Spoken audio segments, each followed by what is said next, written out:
இன்றைக்கு எங்கட வீட்டு இரவு சாப்பாடு சாம்பார். இது வந்து துவரம்பருப்பு, உருளைக்கிழங்கு, கத்தரிக்காய், கோஜஸ் போட்டு ஒரு சாம்பார்.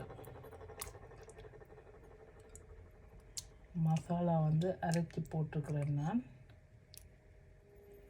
அதாவது மிளகாய், சீரகம், தேங்காய். அடுத்தது தக்காளி சட்னி. தக்காளி, கச்சா, தேங்காய் போட்டு சட்னி. அடுத்தது குண்டு தோசை. குழி தோசையா குண்டு தோசையா? இது என்ன தோசைப்பா? என்ன தோசை இது? சரியா இது குண்டு தோசையா குழி தோசை? குண்டு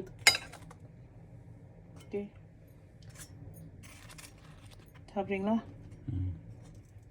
ஓகே, இதுதான் இன்றைக்கு எங்களோட வீட்டு இரவு சாப்பாடு. சாப்பிடுங்கோ, நீங்களும் இந்த மாதிரி சமையுங்கோ, சாப்பிடுங்கோ, சந்தோஷமா இருங்கோ. நன்றி, வணக்கம்.